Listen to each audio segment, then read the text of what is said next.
If you enjoyed this video, consider supporting us on Patreon for just $5 a month. Click on the card in the upper right-hand corner for more information.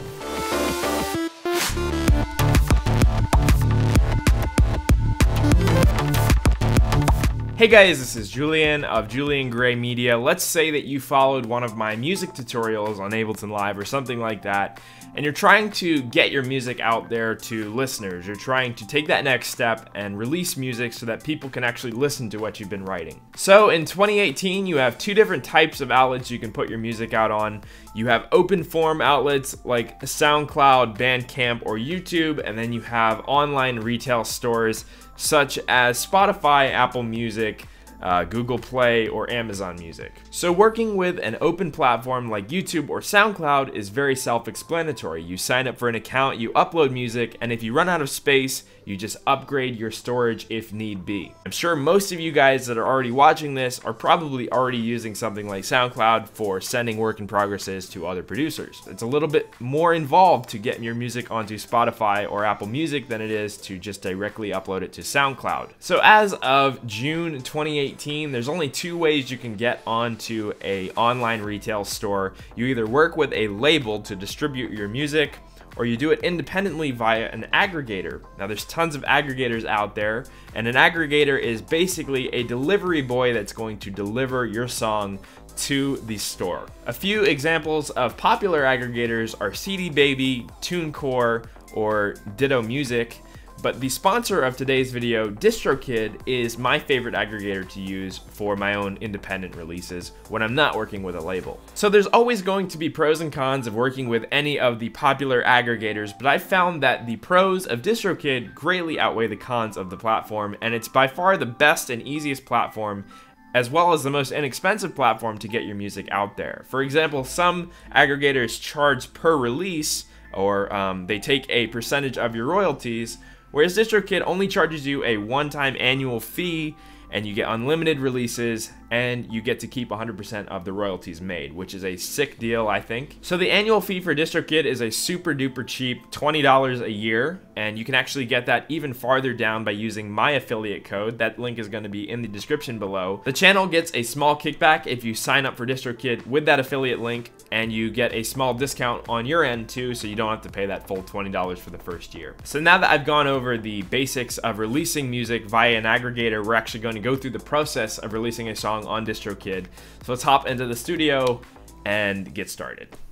Awesome guys, so we are on the DistroKid website now, and I'm going to show you how easy it is to submit music via DistroKid. If you're going to self-release your music, which is really good, you keep all of the royalties and you keep all of the copyright of your music, DistroKid is one of the best platforms to do so. So I'm gonna go ahead and sign in here, but for you, you're just gonna sign up for an account. It's a similar thing, and you're gonna end up on a similar page like this. So we're gonna start here in the upload tab, and from the beginning you can see that it has a ton of stores that you can distribute to. You can do Apple Music, Spotify, iTunes, Google Play, and Amazon. As you can see, you can check and uncheck ones that you don't want to distribute to, etc. If it's a previously released song and you have the ISRC data, and I did a video on all the metadata and stuff and understanding all of the metadata behind releases, which is very important for distributing music, you can click on that video in the upper right hand corner of this video. If you have all of that information, you have the ISRC data from a previous release, you can actually redistribute music here. So let's say that you worked with another distributor or aggregator like TuneCore or something like that, and you want to move it to DistroKid, you can do that here. Again, follow my video tutorial on that. It was in the little iCard in the upper right hand corner. If you don't have one when you first start out, you can create a new Apple Music account like this, and then you'll have your own page so it won't get mixed up. When I first started with another aggregator, I was using Ditto Music for a while. It would mix my Julian Gray stuff with another Julian Gray, and it was a total disaster on Spotify and Apple Music. So I went through like 2 or 3 months of correcting that with their team over there. And you can totally avoid that with DistroKid just by selecting a new Apple Music or Spotify profile. I love DistroKid because it allows you to see all the different variants instead of just distributing under a name, which Spotify sometimes confuses and gets mixed up with. So you can select the release date of the song. I'm gonna say, like, let's say July 4th, 2018. You can set the time you want to release it on Spotify or other stores.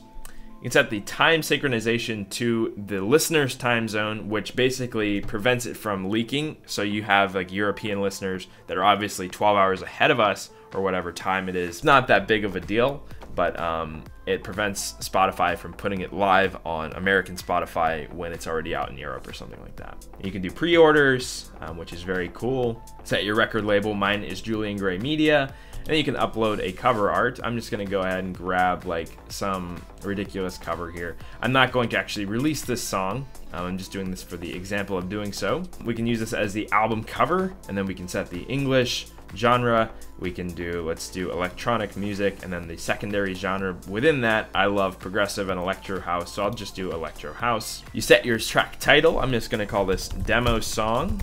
Set the songwriter. So if you have another songwriter, and if this is a cover, it's actually legal to distribute a cover song if you cover the song with your own vocal.